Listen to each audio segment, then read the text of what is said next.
tentang golongan-golongan manusia yang ada di permukaan bumi ini.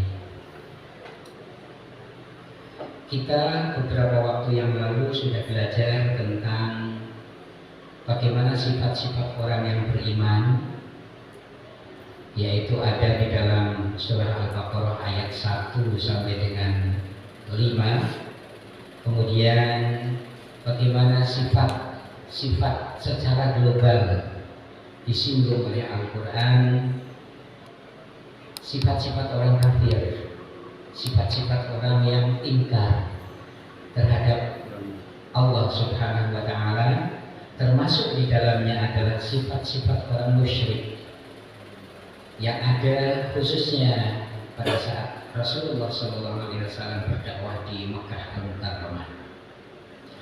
Kemudian pada ayat yang ayat ke-6, 7 ya.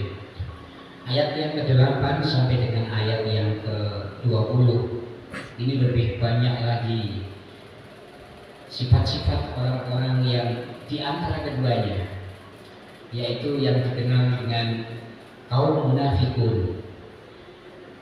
Mukminun adalah orangnya, kafirun adalah orangnya, munafikun adalah orangnya. Kalau sifat-sifatnya, mukmin atau mukminun itu adalah iman, orang yang beriman. Kalau kafirun adalah orangnya, kemudian sifatnya adalah kafar atau kufur, adalah orang-orang yang mengingkari terhadap nikmat Allah, mengingkari terhadap petunjuk-petunjuk dari Allah, dan mengingkari terhadap tuntunan-tuntunan yang dibawa oleh Rasulullah SAW. Itu hanya 2 ayat Pak di dalam surah Al-Baqarah ini, meskipun di dalam Al-Quran banyak ya sifat-sifat orang-orang kafir musyrik yang digambarkan oleh Al-Quran. Kemudian yang ketiga adalah kelompok munafikun. Ini adanya hanya di Madinah. Di Makkah pada saat Rasulullah berdakwah itu tidak ada kelompok orang-orang ini, tidak ada. Adanya hanya di Madinah, yaitu kota Yatsrib, di mana Rasulullah tahun ke-13 kenabian beliau berhijrah dari Makkah menuju Madinah dalam rangka untuk mengembangkan ajaran yang dibawa oleh beliau dari Allah Subhanahu wa Ta'ala. Di dalam Al-Quran, 3 kelompok manusia ini dibahas secara khusus di dalam surah-surah yang ada di dalam Al-Quran. Kita ambil contoh misalnya Al-Mu'minun atau orang mukmin itu ada di dalam surah Al-Mu'minun. Qad aflahal mu'minun alladzina hum fi shalatihim khashi'un walladzina hum lizzakati fa'ilun, dan seterusnya. Itu Al-Mu'minun, surah yang ke-23. Kemudian ada lagi satu surah lagi, surah Al-Mu'min, yaitu ada pada surah nomor 40. Nanti Bapak-bapak dan kaum muslimin bisa menelaah Al-Quran di rumah masing-masing. Saya hanya memberikan keterangan sedikit saja. Nanti untuk mendalaminya silahkan nanti di rumah masing-masing. Surah Al-Mu'minun, surah yang ke-23. Surah Al-Mu'min, surah yang ke-40. Jadi kata iman itu ada dalam 2 surah. Meskipun di dalamnya itu ya isinya, temanya macam-macam. Kemudian surah Al-Kafirun itu khusus ya, ada di dalam surah nomor 109, surah Al-Kafirun. Kita semuanya hafal. Qul ya ayyuhal kafirun la a'budu ma ta'budun wa la antum 'abidun ma a'bud wa la ana 'abidun ma 'abadtum wa la antum 'abidun ma a'bud. Lakum dinukum waliyadin. Al-Quran nanti disempurnakan ya Pak ya. Itu surah yang ke-109. 9 di dalam susunan mushaf Al-Quran. Kemudian yang terakhir Al-Munafiqun itu ada pada surah 63, Pak. Surah ke-63, nanti dipelajari saja. Awalnya adalah begini. A'udzu billahi minasyaitonir rajim. Bismillahirrahmanirrahim. Idza ja'akal munafiquna qalu nashhadu innaka rasulullah wallahu ya'lamu innaka rasuluhu wallahu yashhadu innal munafiqina lakadibun. Ittakhadhu aymanahum junnatan fasaddu 'an sabilillah innahum sa'a ma kanu ya'malun. Dzalika bi annahum amanu thumma kafaru fatubi'a 'ala qulubihim fahum la yafqahun. Wa idza ra'aitahum tu'jibuka ajsamuhum wa in yaqulu tasma' liqawlihim ka'annahum khushubun musannadah yahsabuna kulla sayhatin 'alaihim humul 'aduwwu fa'dharhum qatalahumullahu anna yufakun. Wa idza qila lahum ta'alu yastaghfir lakum rasulullah lawaw ru'usahum wa ra'aytahum yusadduna wa hum mustakbirun. Sawa'un 'alaihim astaghfarta lahum am lam tastaghfir lahum lan yaghfirallahu lahum innallaha la yahdil qaumal fasiqin, dan seterusnya. Panjang lagi beberapa ayat berikutnya. Ini yang akan kita bicarakan pada pagi hari ini, Pak, yang akan kita bahas. Oleh karena itu, kalau kita memberikan sebuah gambaran, Pak, ya kira-kira begini. Saudara-saudara kita atau kita sendiri dulu telah belajar di tingkat SD, kemudian dilanjutkan ke tingkat SMP, betul? Kemudian dilanjutkan ke tingkat SMA, kemudian dilanjutkan ke tingkat perguruan tinggi, kemudian S2, S3, dan seterusnya.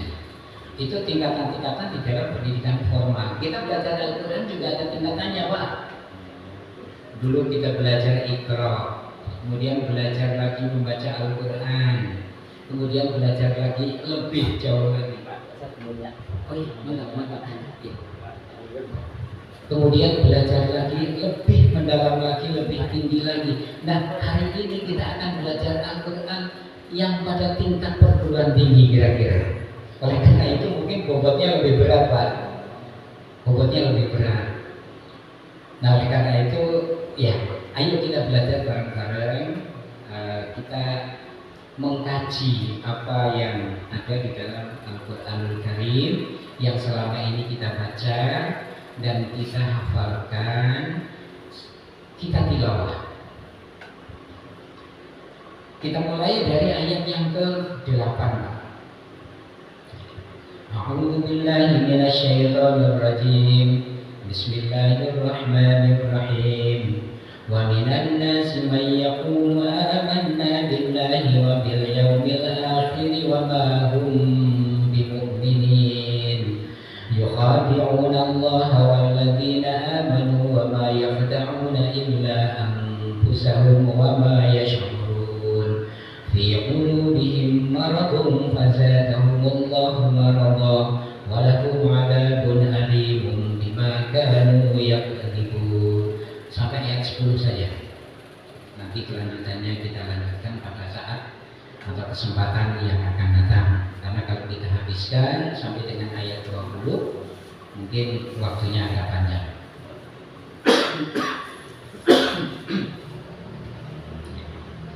Wa minan nasi, dan di antara manusia. Manusia mana saja? Dari masa Nabi Adam sampai nanti dimatikannya seluruh manusia, itu akan ada sifat-sifat orang yang di dalam Al-Quran akan kita jelaskan. Wa minan nasi, dan di antara manusia, mayyaqulu, ada orang yang berkata, amanna billah, saya ini beriman kepada Allah. Wa bil yaumil akhir, dan saya ini beriman kepada hari akhir. Wa ma hum bimu'minin, padahal mereka tidak beriman. Jadi mereka hanya mengatakan di mulut, hatinya tidak. Ini salah satu sifatnya seperti itu di dalam Al-Baqarah ayat yang ke-8. Terus apa lagi sifatnya? Yukhadi'unallaha walladzina amanu, mereka menipu kepada Allah dan juga menipu kepada orang-orang yang beriman benar. Wa ma yakhda'una illa anfusahum, mereka sama sekali tidak menipu illa anfusahum, melainkan menipu diri mereka. Wa ma hum yash'urun, dan mereka tidak merasakan hal itu, Pak. Karena apa? Pikirannya dan hatinya sudah ditutup oleh Allah. Ya, pikiran dan hatinya sudah ditutup oleh Allah, meskipun mereka adalah menipu diri mereka sendiri. Itu mereka tidak merasakan, tidak menyadari hal itu. Ini sifat-sifat di antaranya yang dilukiskan dan digambarkan oleh Al-Qur'anul Karim. Fi qulubihim maradun. Kenapa demikian? Fi qulubihim maradun, karena hati-hati mereka sakit. Hati mereka sudah sakit, Pak. Bukan sakit levernya, bukan. Tetapi hati yang ada di dalam dada mereka sudah sakit, artinya tidak sehat. Kita alhamdulillah mempunyai hati yang sehat, Pak, sehingga mau menerima keimanan, mau menerima qabul haq, menerima ajaran yang dibawa oleh Rasulullah, menerima petunjuk-petunjuk dan nasihat-nasihat dari orang-orang lain yang kita yakini tentang kebenaran daripada nasihat itu. Hati mereka tidak seperti itu, Pak. Karena hati mereka sudah sakit. Fi qulubihim maradun, hati mereka sudah sakit. Fazadahumullahu maradun, ditambahkan lagi oleh Allah penyakitnya di dalam hati mereka. Walahum adzabun alim, dan mereka akan mendapatkan azab yang sangat pedih bima kanu yakfurun, terhadap apa yang mereka dustakan, apa yang mereka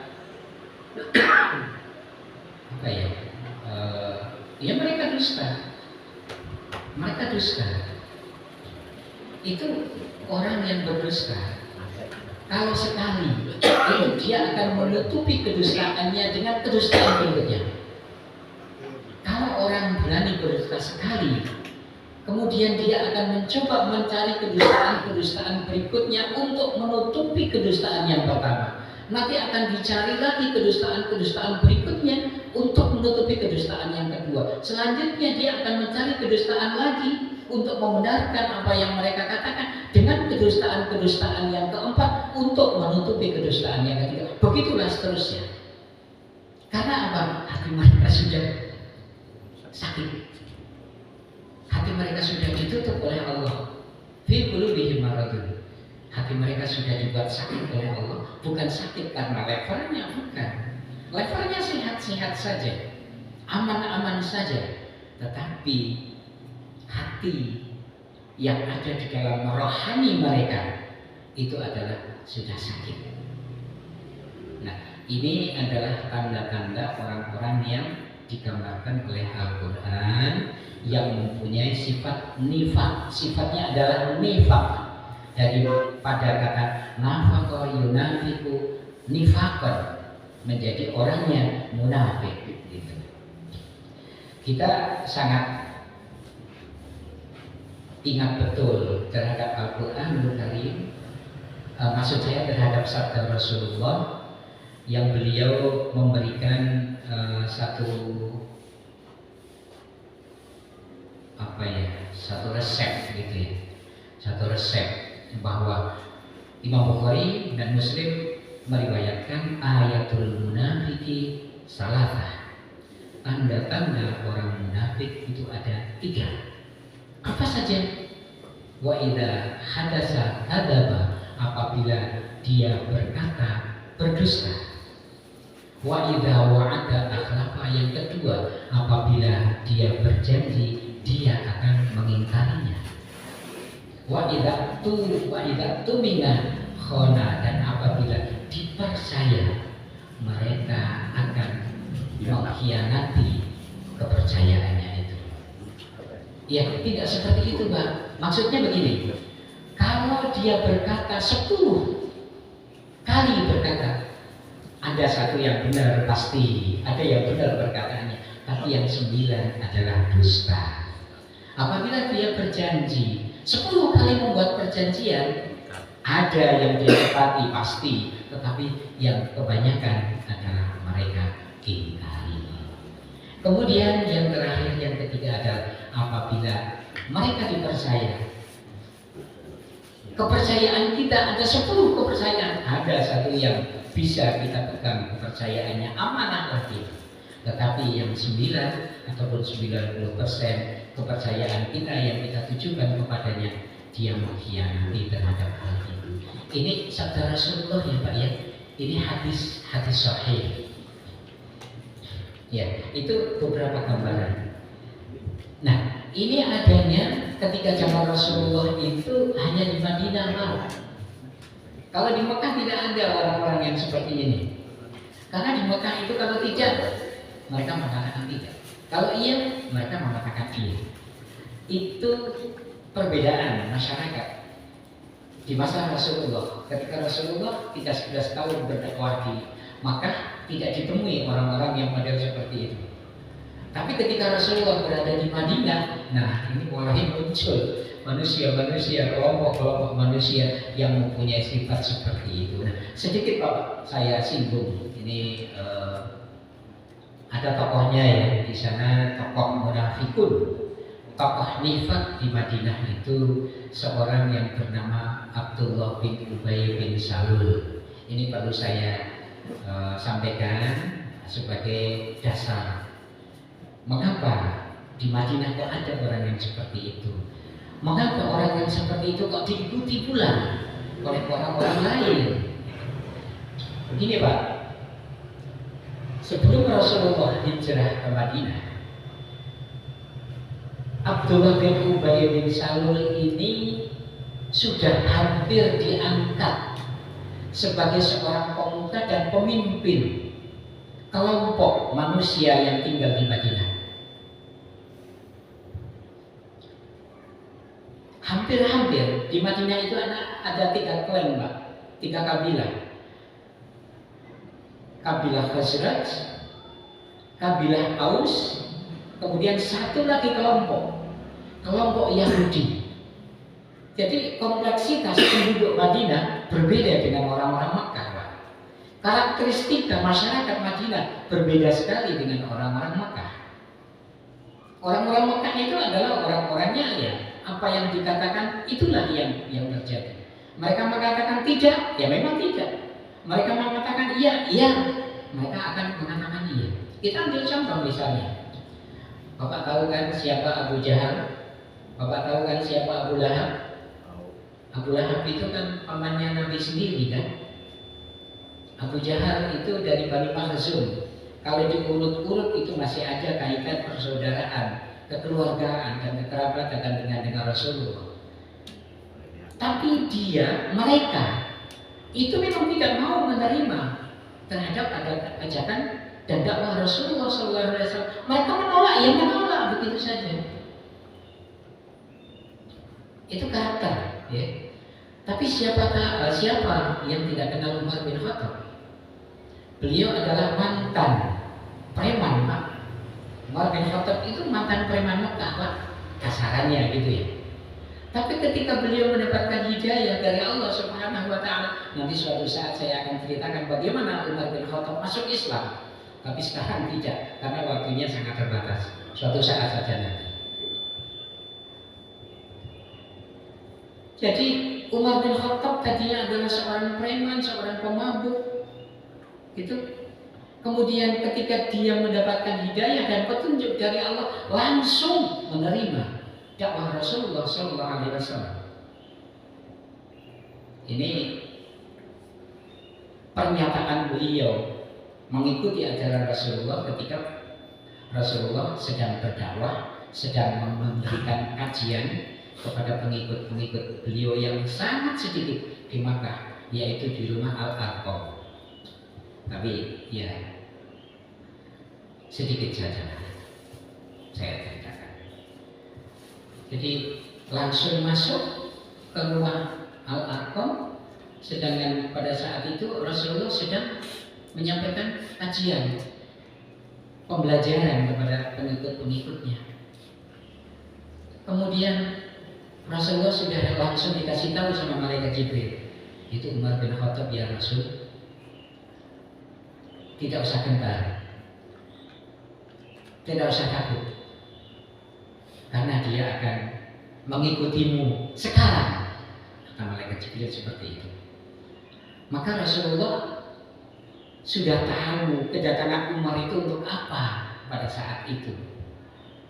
Maka langsung ketika dia megang pedang gitu ya, pedang terhunus di depan pintu langsung digedor oleh Umar bin Khattab.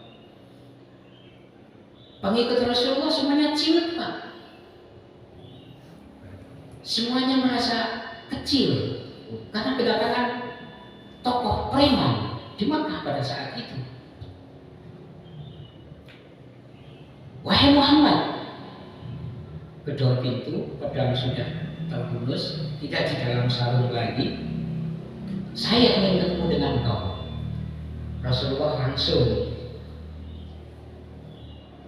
tegar beliau. Sementara sahabat-sahabat yang lain ciut, semuanya pada nunduk semua. Apa yang akan terjadi ini? Jangan-jangan Rasulullah dibunuh langsung oleh Umar bin Khattab. Para sahabat sudah kecil, Pak, nyalinya mereka.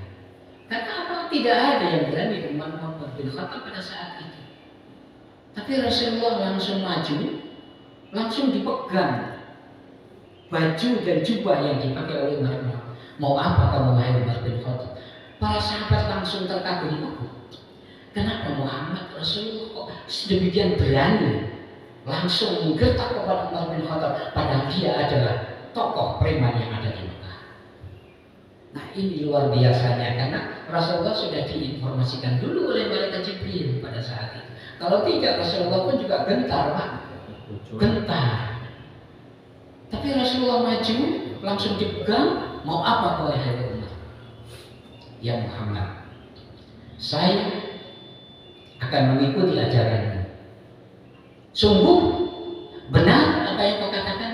Benar, wahai Muhammad. Langsung, ayo maju ke depan. Langsung diajak maju pada Rasulullah SAW. Rasul duduk, kemudian Umar juga duduk di depan. Ucapkan, asyhadu an la ilaha illallah wa asyhadu anna Muhammadar Rasulullah. Ikut saja Umar bin Khattab pada saat itu.